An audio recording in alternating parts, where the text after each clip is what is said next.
their jurisdiction. So it doesn't matter what kind of modifications they're going to say, it violates the Constitution, and we're going to argue that vigorously in court. Well, it's not what they're trying to give us. I look at the outcome. I look at what are the projects that are being put forward to the electric system operator and the Alberta Utilities Commission for approval. And we have 0 large-scale natural gas plants being proposed. That tells me something about the level of uncertainty that natural gas plants have. Because remember, this is written as criminal violation, this if you do not meet the target by 2035. And so why would we punish our industry? Why would we risk blackouts? Why would we risk grid instability? Hi there. I'm just wondering what parts of the final regulations fell short in terms of, in your view? Because in the first draft regulations that were put out, Alberta responded. There were issues with cogeneration units. There were issues with how emergencies would be dealt with. The feds, in their final version, they say they updated the regulations to account for those criticisms. But obviously, this isn't meeting what you guys are asking for. So I'm just wondering specifically, what did the feds try to give you and how did it fall short? Well, it's not what they're trying to give us. I look at the outcome. I look at what are the projects that are being put forward to the electric system operator and the Alberta Utilities Commission for approval. And we have 0 large-scale natural gas plants being proposed. That tells me something about the level of uncertainty that natural gas plants have. Because remember, this is written as criminal violation, this if you do not meet the target by 2035.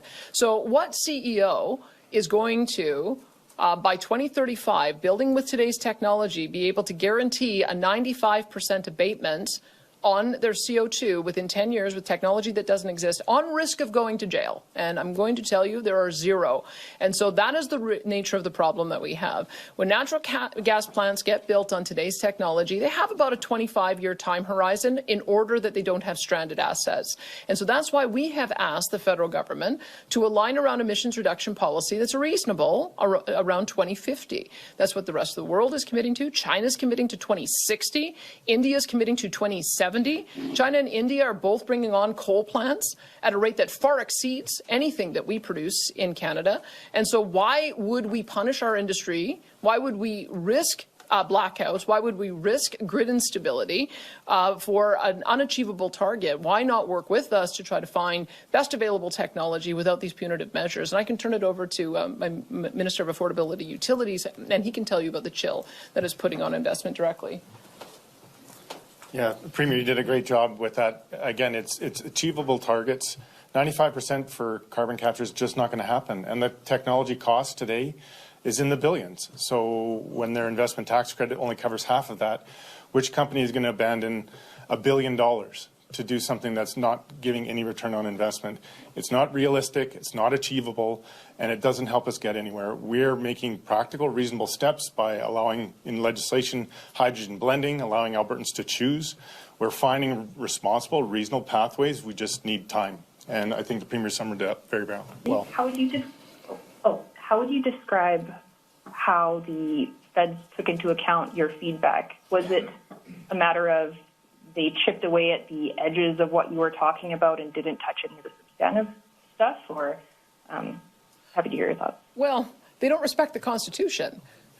Section 92 of the Constitution not only enumerates our exclusive jurisdiction, that's the word in the Constitution, exclusive jurisdiction over resource development and the development of electricity. And there's a reason for that. It's because every province has different endowments and different abilities to generate electricity. That is why it has been assigned to the provinces to make these decisions. I wonder how Mark Carney would feel if I started regulating in an area of federal jurisdiction and you asked him, oh, well, as long as it's, modifying around the edges, are you okay with them developing their own currency or developing their own approach to weights and measures or establishing military installations? The answer would be no, it's not my jurisdiction. And that is foundationally the problem. This is not their jurisdiction. So it doesn't matter what kind of modifications they're going to say, it violates the Constitution, and we're going to argue that vigorously in court.